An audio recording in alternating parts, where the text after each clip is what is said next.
it into the end zone right here for any type of Hail Mary. Can they get a couple yards? You have no timeouts. Middle of the field. Going to have to pitch it. Benson has it. Somebody needs, well, you're going to end the game. And that's it. And that's how it goes. The Steeler win streak stops. The losing streak for the Lions stops. And there you have it. It's brought to you on NFL on Fox right there. That was the final call of the game right there for the Pittsburgh Steelers and the Detroit Lions right now, which for the second time in their all-time head-to-head matchups, last time since 1959, we see these two teams end in a tie. And guess where it was at? It was in Pittsburgh at that time. I want to say it was Forbes Field at that time. But anyway, nonetheless, right now, Steelers right now, as you can imagine, hurting right now, missing a clear opportunity to take advantage and move up to first place in the AFC North. Instead, they inch a half game closer with a tie, 5-3-1. Not the greatest scenario in the world right now. Had some lingering injuries coming out of that game. We'll get to in a second, but still, I mean, man, oh man, was that like a wild and embarrassing game, just from top to bottom. It was just insane. I mean, just never seen anything quite like that, where we just saw everything just be all on the line right there. You just heard the broadcasters. That was Chris Myers right there, who had the final call, sitting alongside Daryl Johnson. Jen Hale was a silent reporter. Yes, second time. And so the all-time head-to-head matchup for the Steelers still in favor of them over the Lions at 17 wins with 14 losses, and of course, 2 ties. And here is the updated AFC playoff picture right now. The Steelers, they move into the number 5 seed, thanks in large part to the Kansas City Chiefs, who actually defeated the Las Vegas Raiders, who actually temporarily moved into first place with the Chargers losing yesterday afternoon to the Minnesota Vikings. And so pretty much that game right there was for who was going to get first place in the AFC West. Chiefs moving to first place in the division. So for right now, Steeler fans, kind of breathe a sigh of relief, I guess, that you don't have to worry about dealing with the Chiefs. They could still fall into that wild card picture, but even still, I think the Steelers still have the edge in tiebreakers if we're to come down to that, basically. But I mean, here's where it stands right now. Steelers would own the conference record and strength of schedule so far right now, as well as common games. So they got quite a few tiebreakers if it were to come down to that scenario. But even still, I mean, the tie kind of pretty much eliminates that equation right now. So, I mean, there we have it right now. Definitely some pain right now. Definitely, I think, one of the worst losses in a long time. I mean, if you're a Steeler fan, and me personally, myself, I mean, not a loss, but a tie, but it definitely sure feels like a loss right there. And remember, I mean, one very key thing going into this game was Ben Roethlisberger testing positive for COVID on Saturday evening right now. Now, remember, Mike Tomlin did address the media earlier in the offseason. He did acknowledge that everyone on his team was vaccinated, so that's a good part right now. Now it's just up to the mayor. If Ben Roethlisberger can produce 2 negative tests in consecutive days right there in order to get himself cleared for COVID protocol and make sure he's asymptomatic, meaning that he has no symptoms of what COVID-19 brings. But for right now, there you have it. And you got 7 out of your remaining 8 games coming up right now. Big head-to-head matchups. And all 8 of these games, too, are going to mean something in the tiebreakers, too, by the way. So here we go. Let's go ahead and sound off right now as we're looking. If you guys want to follow me on social media, you can definitely do so. You can check me out on Twitter at ManSteelCGR and on Instagram at ManSteelNations. We're looking at right now, like I said, tough day at the office right now, having yet another tie under Mike Tomlin's resume right now. Since 1969, between him, Chuck Noll, and Bill Cowher, only his previous two predecessors each had one tie in their one-loss column. In their column, Tomlin now has two ties as head coach of the Pittsburgh Steelers right now, and the crazy thing about all this too, I mean, we're talking about too, and I remember saying this. You needed 9 wins to avoid having a non-losing season, and that 9 wins too. If he gets the 9 wins this season, that also puts him past Bill Cowher, also in career wins. He's already passed him in regular season wins at 150. But if he gets 4 more for a regular season and playoff, that will combine 4, he'll officially pass him clearly right there. Still to do it right now at this point as we look at, but yeah, definitely not the way to come out on this Monday. Definitely know it's Monday when things are going wrong. But anyway, Mason Rudolph right now, I must say, he drops to 5-4-1 right now as a starter uh, in when filling in for the Steelers as a record as a quarterback. Now, remember, if in case anyone's wondering how does a quarterback in the NFL earn a win or loss as a record, simple. It's pretty much whoever starts the game. So it really doesn't matter if you like leave the game, I mean, trailing or with a lead. I think usually they'll give the credit to the quarterback who started that game, from my understanding, basically. So he has 2,081 yards in all 10 of those games, 10 career starts, 13 touchdowns, and 10 interceptions. And once again, what was the big story in this game right here? The turnover battle. One of them, which coming by Mason Rudolph earlier in the first half, which I felt was huge and costly, which proved a lot. I really feel like the run defense definitely got challenged. The Steelers were met by the Lions run blocking. They were beating them on the edges. Clearly in this game right here, as we look at it, I mean, throughout the most part, I mean, you saw it right here. I mean, basically, I mean, that interception that was thrown by Mason Rudolph, this was on the Steelers' third drive of the game when they were up 7-0 right here. And the Lions did not get any points off turnovers. Steelers did not force any turnovers in this game, which is another thing right now. I continue to harp on this too. And when you look at the season and the way everything continues to move along, you got to start getting some turnovers right now. And it's not been happening consistently enough right now.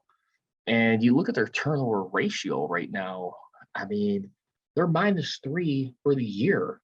They've only got 8 takeaways, with 5 of those being recovered off the ground, more than likely due to forced fumbles, and only 3 picks.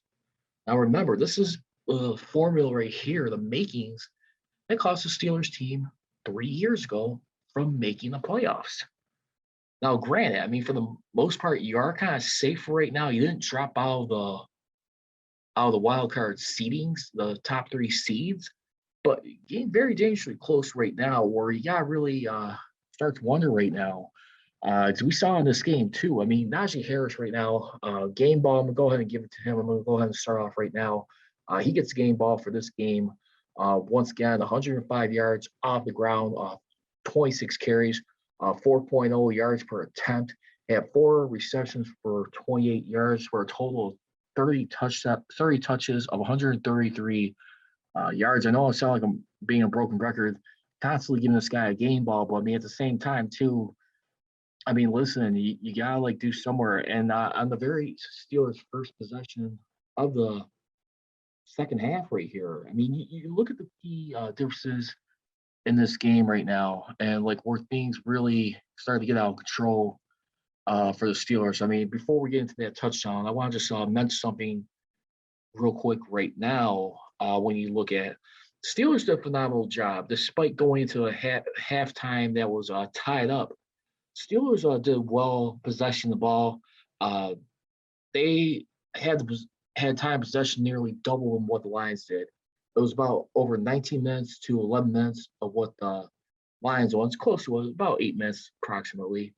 But then in the second half, you saw the Lions right there. They were out. Um, they were able to control the tempo with the clock right there. Outgained it by about approximately 4 more minutes than what the Steelers did. About 22 minutes to nearly 18 minutes, what the Steelers had for in that half. And here we go. I mean, the very first drive of the game that the Steelers had in the second half got us close as to the 5-yard line right there. And you looked at it right there, and basically that looked bad. And this is one of the red alert moments we're going to get into. Mike Tomlin, who was asked about that, on the 5-yard line, to open the second half possession, he said we have run pass option on first down, according to Tomlin. They gave us a look. I think they had 6 defensive linemen in the game, and so we had an opportunity in the pass game. But when it's incomplete, it opens up for that judgment, and so I own all of that.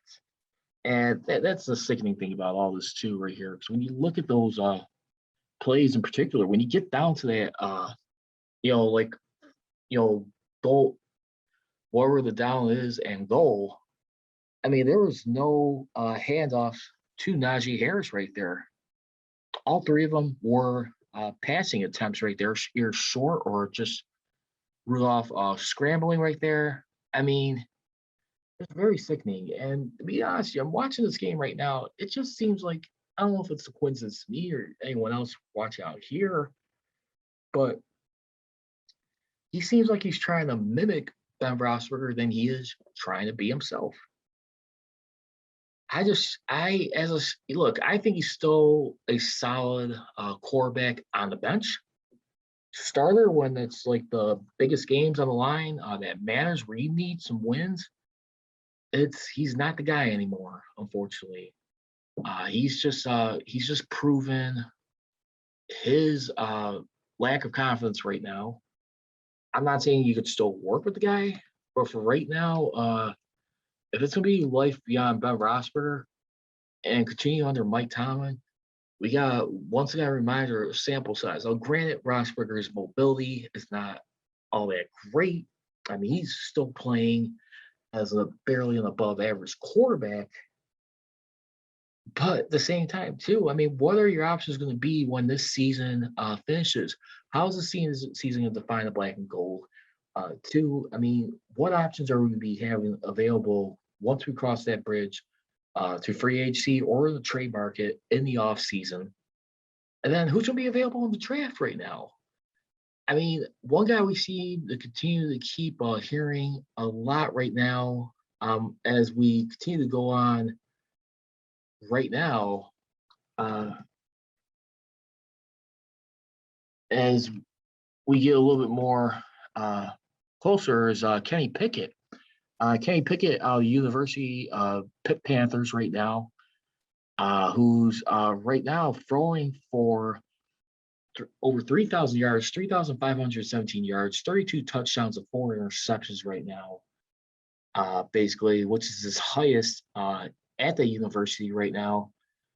Looks like he could be on pace for about like 4,000 yards, career high for this young man here, as we look at it right now. But yeah, I mean, and the thing about it is too, remember, I mean, Pitt Panthers and the Steelers, they both share Heinz Field on those weekends when football is in town. I'd be real interested to see how that works. I mean, you already heard the reports of Kevin Colbert, along with plenty other executives, attending one of his recent games in person. And I gotta believe right now. Listen, all options are on the table right now, and I feel like in this game, I'm still more encouraged by Najee Harris's running game, despite the run blocking issues we continue to see every now and then. But at the same time, too, when you don't have a quarterback right now, it is really interesting to see how things roll on without Big Ben Roethlisberger. It's a very shaky future. I mean, can we still look at 2019 and like think that Mike Tomlin can't do that again with his staff? Absolutely. My only concern is right now, Matt Canada. I mean, listen, I like some of the ideas of jet sweeps and the way he's trying to get other people involved. I mean, there's some good usage in there, but the problem is when you don't have the proper pieces in play, like the proper linemen, the proper tackles and guards to help you, you're only going to go so far. I feel like, in my opinion, right now, and that's just right now. I don't think he's got the proper pieces. We're definitely seeing how this season's being missed by guys and Marquise Pouncey and of course David DeCastro. I think those have been huge bullet wounds to this team right now this season, and you really start to get a feel of how things were really going to shape up for them this year. But I mean, at the end of the day, listen, still in second place in the AFC North. I mean, I'm more frustrated at the fact that you had an opportunity to move up in the standings in first place once again, like they did at the start of the season, and to have that denied right now, pretty much door slammed in their face. Neither team, I don't think, were showing enough will and want to win this game. You can maybe argue Dan Campbell a little bit, but still, I mean, listen, as far as Dan Campbell goes, I mean, his first season as a head coach of the Lions, it's an incomplete for him right now. You didn't get the win, but yet you didn't get the loss in this game here. And I thought one interesting thing is, too, I'm sure people heard some of the reports right now, Mason Rudolph being asked in the by the press conference shortly after the game. He was asking if there was any communication between him and Ben Roethlisberger. I mean, of course, remember, on Saturday, Ben Roethlisberger tested positive for COVID. He was feeling symptoms or whatever. He self-reported to the team. Good for him. But what happened was, and depending like how severe sick he was, I think he had some chills or whatever. But I did kind of find it a little odd and surprising that there was no communication from Ben Roethlisberger to Mason Rudolph. Now, I mean, you can decide with this either way. I mean, listen, COVID, I get it. This is different times we're in right now, when people who are getting sick, where it's testing positive from not having the vaccine, who are sustainable to getting the virus, or if you are vaccinated and you catch it from someone who is not vaccinated, or you do catch it from someone who is vaccinated. I mean, it doesn't matter. It just, my thing is, listen, I can understand if there's no time to talk on the phone for a few minutes, but a text message or two, I'm surprised nothing was communicated to Mason Rudolph. But I mean, at the same time, listen, Mike Tomlin knows what he's doing. I mean, he's been doing this a long time right now. I mean, his 15th season. I will say this right now. This loss right now, I mean, this tie to a losing team once again. This is as worse as you get right now. And I think confidence right now amongst Steeler Nation has to be shaken somewhat. Because the thing is, I mean, yeah, you did not move down in the wild card picture. You didn't get knocked out of it. But we're testing the waters right now for an ugly ending, possibly. And I'm hoping that's not the case. Because the thing is, I mean, you had a nice 4-game winning streak going, where they were struggling with halftime deficits or leads going into that. And just recap that too, by the way, for this year. When it came to the Steelers, as far as like dealing with leads or deficits going into the halftime, here's what we got right now for that. As far as with halftime leads, here we go. Whenever they're trailing going into the second half, 1-2 this season, they will normally be down. They'd be outscored by about 19 points in those 3 games to the Bills, the Raiders, and the Packers. They won one out of those 3 games. And then in the second half, they will outscore their opponents by 7 points as far as point differential, 40-33. Now, whenever they had a lead going into the half, they were undefeated this year. But the only alarming thing was about it. Whenever you had built up a lead by 36-point differential total in 3 games, for second half, I mean, they were being outscored by 23 points in the second half, 34-57. And this is where I think we start to see the frustration come in here. It's just where are we going? I mean, is it a question as far as the proper adjustments being made? I mean, there's still people who support Mike Tomlin, and I applaud them. But let's be honest right now. I mean, is this team ever going to realistically? I mean, beyond Ben Roethlisberger right now, you keep coaching like this. I mean, he keeps his team in contention for a long time. I believe in the guy. But I also do believe right now it's just, is it possible that a Super Bowl is not in the horizon for him ever? I mean, it's very few guys who are able to win multiple these days. And that's why I always continue to, remind again this trend. I'll always support the guy. He'll always be my head coach. He'll always be our head coach for the team in the black and gold. But when you see stuff like this, and granted, he's playing in a different era of football, unlike Chuck Noll and Bill Cowher. I mean, we're scoring is definitely going to be a lot more the name of the game, and plus with some officiating too. Now, I'm not going to throw officials into this game by any mix. No, this was a lot more self-inflicting right here for the most part. Steelers, I mean, just made a lot. Just got caught napping a lot in this game. I don't think they really took the Lions that seriously. And speaking of not taking too seriously, Tomlin would even have to say just too sloppy to win, according to Tomlin. Core fundamental things. We didn't tackle well enough throughout the game defensively. Then in the most critical moments, we didn't maintain possession of the ball on offense. We didn't do enough to secure victory. I 100% agree with that. And then also, too, you had guys following the game, too, after this coming out. I mean, more particular, Terrell Edmonds, especially Joe Schobert. Joe Schobert said twice during his post-game news conference that they need to take practice seriously. Terrell Edmonds wasn't our guy that was alluding to that, too. There was a lot of missed tackles in this game right now. Evans was saying we had to come out and practice harder. And you know what? I mean, I think that's very well said by Schobert. And not that Schobert, he's speaking out of turn, trying to get some attention and create a negative buzz. But I mean, a guy who's been a solid veteran in his career, I mean, coming over primarily from the Browns and, of course, the Jaguars. I mean, listen, I mean, this guy is a veteran right now. He's in his 6th season. I mean, he'd like to enjoy some success. He's a Pro Bowler.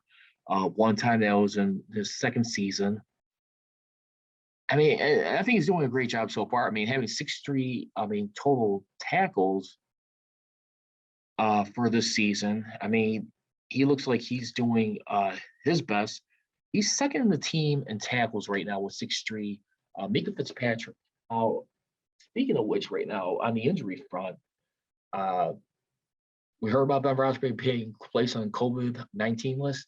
Well, Mika Fitzpatrick, he is the latest one that has been added. But like I said, good news is everyone has been fully vaccinated. Now it's just a question, can he be able to not have any more symptoms and produce 2 negative tests, not test positive the rest of the way? Because I gotta tell you, man, right now, I mean, they're gonna need whoever is available and whoever they could have ready to go in this game. Because the Chargers right now, you need to handle business right now versus these Chargers. It's a head-to-head matchup, just like how it was 3 years ago when they came to town in Heinz Field back in December. And the Chargers right now, I mean, you gotta believe right now, I mean, they pretty much let a division slip away, but they're still in the wild card picture right now. They're the 7th seed going into this right now, And remember, they beat the Raiders earlier in the season, so they have one half of the head-to-head matchups, which is a huge deal for them being up over the Raiders right now. And that's all for right now. But yeah, I mean, you have the Browns right now. They got destroyed by the Patriots in their matchup. Did not look good in New England. I pretty much called that one with Tom Green. Thanks, by the way, who had me on a few days ago. He was a host of the Tom Green podcast. Browns, they actually lost that game 45-7 right there. And I think Mayfield, I think he left the game with a knee contusion in that game. So Case Keenum had to come into that game. But Mac Jones had a pretty decent day, throwing 3 touchdowns, 0 picks right there. They outrushed the Browns on the ground to the Patriots. 184 yards rushing versus 99 yards of the Browns right there. And they're able to get 5 sacks opposed to the Browns 2. I mean, good sign. The Bengals, they were on their bye. And, of course, you have the Ravens who lost to the Miami Dolphins in Miami 22-10. And like I said, I cannot tell you enough how bad this feeling is right now to not capitalize. It's just the most unforgivable thing you do right now, especially with a team like the Lions, when you got to handle business. It is any given Sunday. We already knew they're going to be a desperate team, but I got to tell you what, I got to give shout outs to on this team before we move along here, on this Lions roster right here. I mean, we already knew how sick their running game was going to be. DeAndre Swift right there, 130 yards off of 33 carries. He had no touchdowns on the ground, but he definitely controlled the tempo as far as, moving the chains a lot in this game right here, too. But, I mean, other than that, Jared Goff, he was playing with a bad hip in this game, too, I think, and still cannot do enough to take advantage. And when you look at this game right here, the way this game shifted, too, I mean, the Lions in this game, by the way, who outgained the Steelers 229, 145 yards. I feel like around the fourth quarter is when the Steelers' run defense started to lock down them. Now, granted, they did hold them to 6 points in the second half. That was a touchdown was given up. And let's be honest, too, a missed extra point that was missed by the Lions in that third quarter. We could definitely argue that almost seems to be like the difference in that game. If they didn't make that extra point attempt, they probably escaped with a nasty upset over the Steelers, 17-16.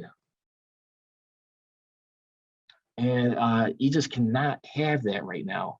So let's go ahead and just go ahead and give up. Proceed along with the injury updates right now.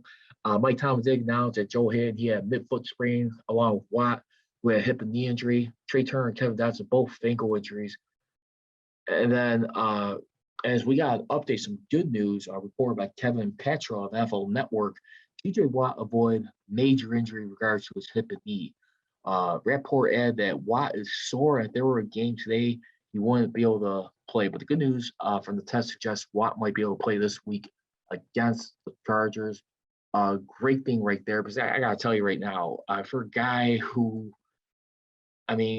looking to really, make a name for himself. As far as defensive player of the year and what you're trying to do. When you look at it, it's just really a season right now where he's been proven to be worth every dollar and every worth of his contract right now. And TJ Watt right now, he is on the verge right now if he's able to clear the goal, but he is closing in on passing up James Harrison, who has a single season record of 16 sacks for the Steelers right now. Now, unofficially, since unofficial sacks have been listed, Gene Lipscomb, defense tackle for the Steelers in 1961, he had 17 and a half, but the ones that count are the ones since 1982. James Harrison has 16. And plus, when you look at a guy like TJ Watt, too, he's got a chance right now too to possibly even like join Miles Garrett. I mean, those guys are neck and neck for, I mean, most single sacks in the season right now, which we haven't seen in a long time.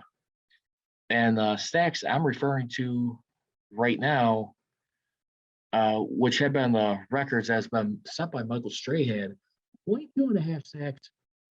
Michael Strahan, he did that back 20 years ago. How fast time flies right now. But when you look at a guy like TJ Watt right now, I mean, through 9 games, he has 12 and a half sacks right now. And in order for him to get 10 and a half more to pass Strahan, he's going to at least need almost like a sack and a half, close to 2 sacks a game, basically. And he could do it, man. I'll tell you right now. I mean, that will definitely be fun to watch if he's able to, get this record right here. And if he's able to stay healthy and not be any more sore right now. But, man, I mean, for a guy right now who is neck and neck right up there with Miles Garrett for leading sacks this year, I mean, his highest in the season through 9 games is right now at 12 and a half. The closest one has been 7.5 in 2 years ago in 2019, and then 7 apiece in 2020 last year, and 3 years ago in 2018 at 7, and his rookie season with 4 sacks. So TJ Watt, please continue to get rest, healthy. And also, by the way, too, Joe Hayden, he's considered day-to-day with a foot injury, according to source from Ian Rappaport of NFL Network. Suffering the monitor as he left yesterday's game and didn't return. So, like I said, break down the AFC playoff picture once again as we get ready to wrap things up. Chiefs defeated the Raiders. Steelers moved into the 5th seed. Followed by the Steelers are the Patriots. They own the strength of victory and strength of schedule at 467, 574. Next will be the Chargers with the 7th seed. Steelers, they own the strength of victory, 467, and strength of schedule at 574. Raiders drop into the AFC by virtue of their AFC record at 4-2 over the Bengals at 9th. Followed by them are the Colts, Browns, and Broncos. And like I said, they're going to be having 4 playoff teams the rest of the way. So let's see what happens right now. But anyway, I'm going to go ahead and end it right now. This has been the Mass Steel podcast, as well as Showblitz post-game show, which I was supposed to have earlier in the day. Had to figure a lot of things out. But other than that, looking good. And I want everyone to continue to stay safe, healthy as we march close to Thanksgiving and the Christmas holidays. Always leave you. Don't be trolling, be rolling. Here we go, sirs. Here we go. I got it.